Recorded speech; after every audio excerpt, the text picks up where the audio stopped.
So I'm really pleased to be able to speak with you today about managing stress. Like waves on the ocean, stress is absolutely inevitable in life, whether it's little or big or lots or monster. And with COVID right now, and on top of the stresses that are required just to go and succeed in college, there's lots to manage. So I'm talking about how to surf stress, just like you would surf waves on the ocean. Now, I'm not a surfer, so therefore I had to look it up online.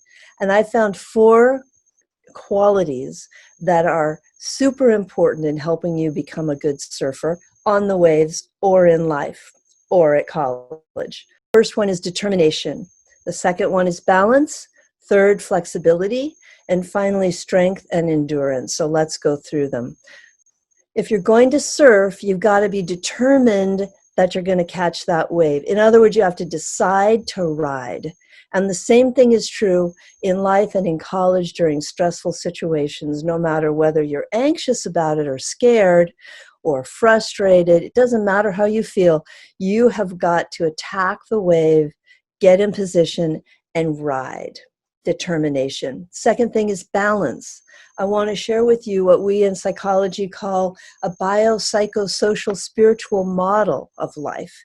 And this is a way to get your life in balance, and that will make you much more resilient and able to manage whatever comes to you. So bio, psycho, social, spiritual. The biological sphere is your physical health. Some people have special challenges, or they have to take medications, or they have to use certain kinds of equipment, or do certain exercises.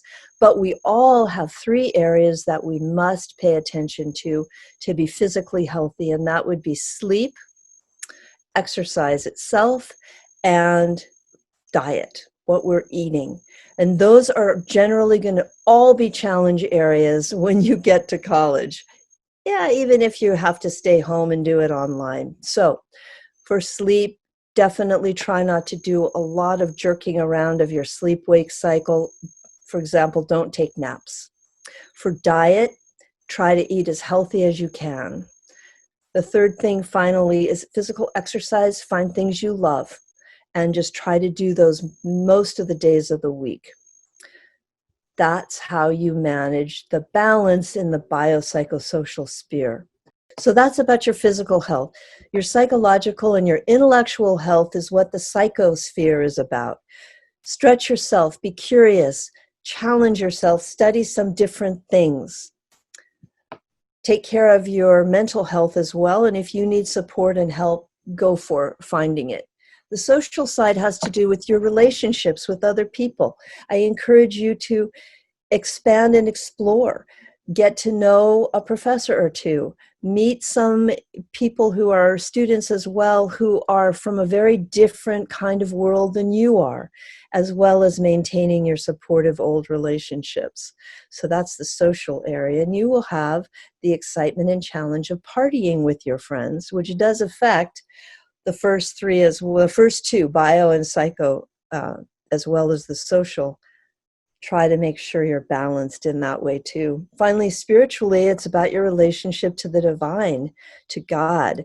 And I encourage you to have and maintain a spiritual practice regularly, whether that's yoga or meditation or reading the Bible or whatever your sacred scriptures might be, journaling, talking to God, worship.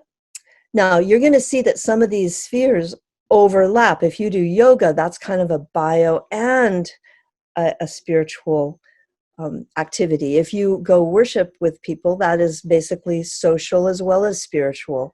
So you need to think about ways that some activities are going to really hit on more than one area. Now, flexibility has a lot to do with how you manage your time.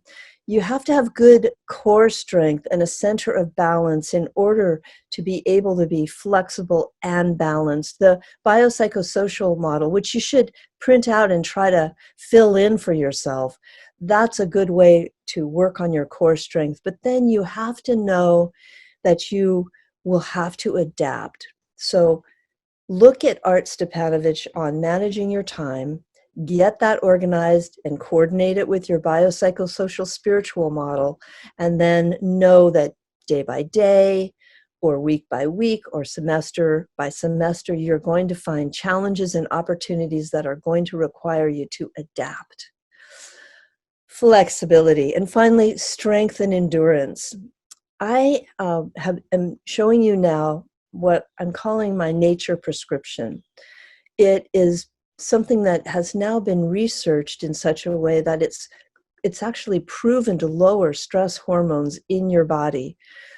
It asks you to participate, to be present, walking or sitting in nature for at least 20 to 30 minutes, 3 days a week at the minimum. I'd encourage you to try to build that in every day.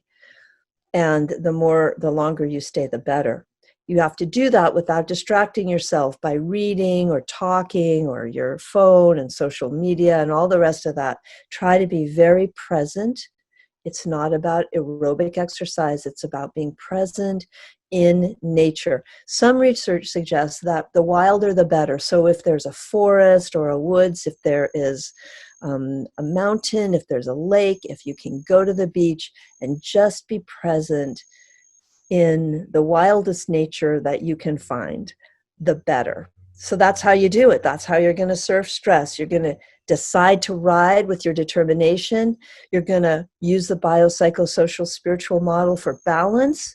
You are going to manage your time, but know you have to be adaptive. And finally, be in nature as often as you can.